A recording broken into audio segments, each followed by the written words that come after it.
Greetings, business professionals, and welcome to another video edition of Building Better Businesses. I am your host, Steve Eschbach, and I'm delighted to have you join us on another one of our episodes.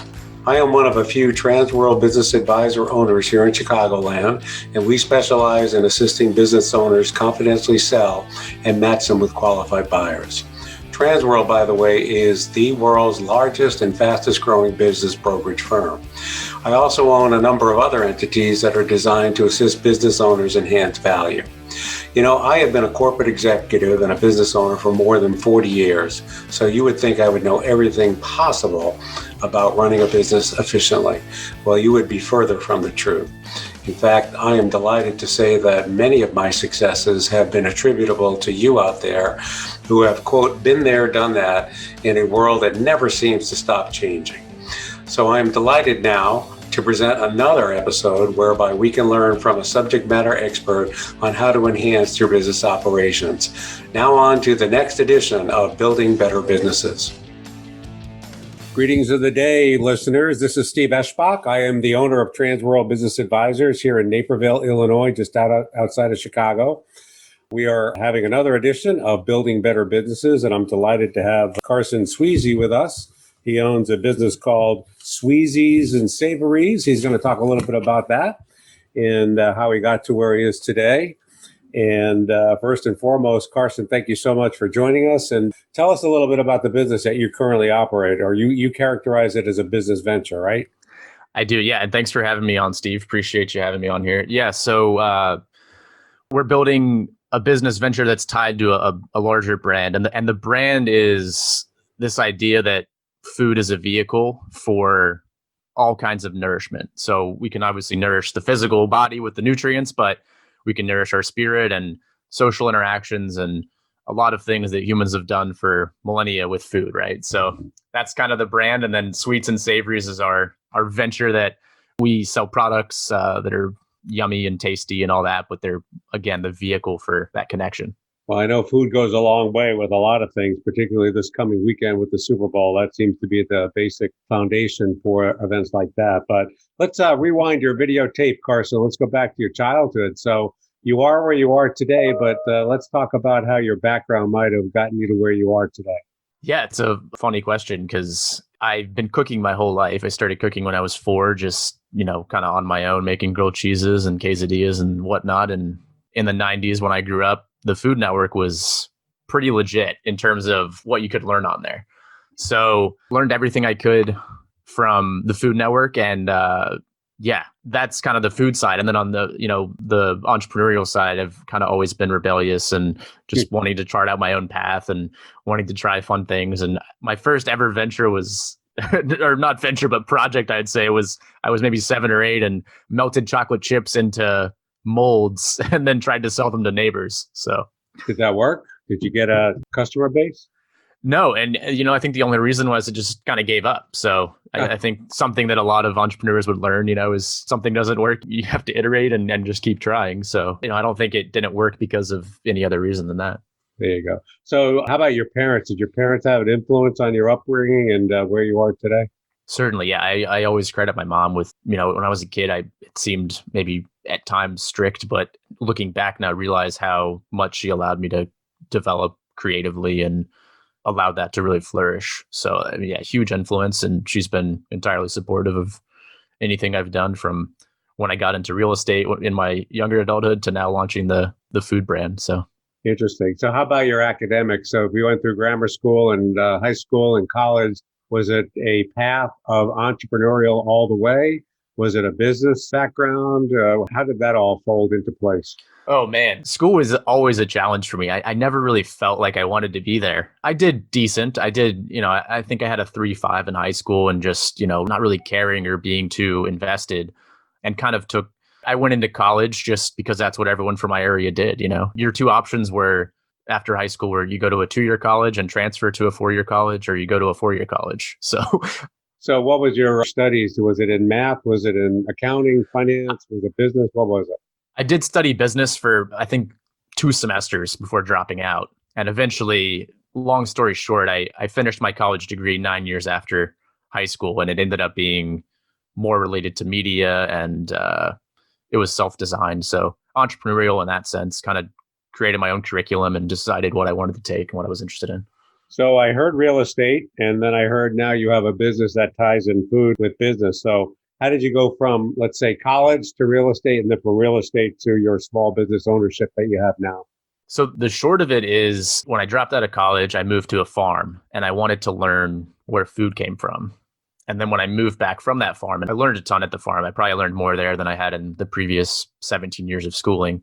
When I moved back from the farm, I really wanted to motivate myself to get out on my own.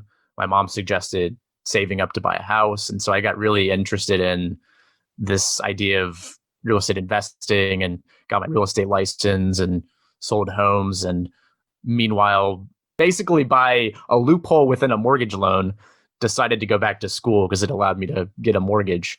And so kind of just fell back into schooling and finished my degree. And then at some point, dealing with a pretty serious health battle, I realized I didn't want to be in real estate anymore. I wanted to focus on food, which was always my dream. And I always saw real estate as the way to get there. But yeah, it was calling my name and didn't want to wait anymore. Let's do food now. The next question I have for you is, what is the biggest adversity you've had to overcome? Does that have something to do with the health battle that you had up to now? I would say, yeah, that was definitely the most challenging, dropping a ton of weight and eventually having 18 inches of my colon removed. And as a cook, food being tied to our GI system and having to figure that all out. Yeah, that was the biggest adversity I faced so far.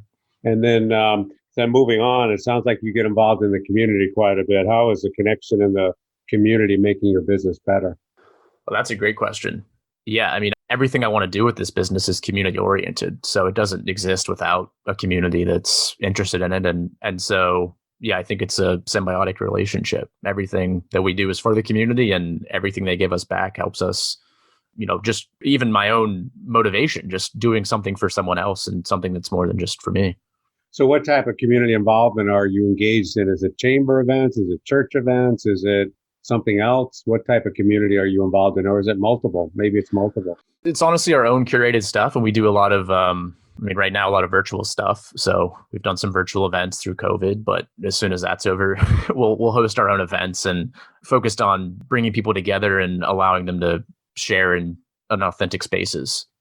So, and again, we're going to get back to how food and business seem to relate. It seems like you tie the two very much together, and you involve business owners, I would imagine. So what's the big tie there? And how does that connection work, do you think, with other community leaders and the other business owners? Yeah, that's a good question too. I think the people that engage with us, that have their own businesses, they're really focused on relationship building in whatever business they're in. They're all about building relationships and maintaining those relationships and believing in the power of community and relationship building. And so what they see with our products are a way to strengthen or create new relationships. So either strengthening old relationships or establishing new ones with a simple gift of food, right? Because I think food is the ultimate connection piece that humans we've always broken bread, right? Business has always started with food in some way, and it allows us to have our guard down. We're not eating if we're scared or being chased by another tribe, right? But when we break that bread and we can be at peace with each other, I think that's what it boils down to.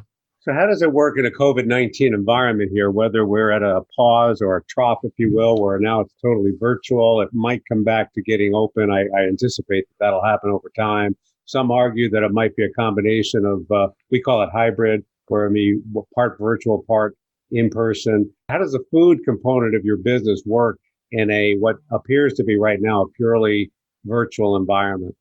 Well, in two ways. I think the first is, our product can be shipped anywhere across the US and Canada. So it's a great way to connect in a way that, we might otherwise go to dinner with someone.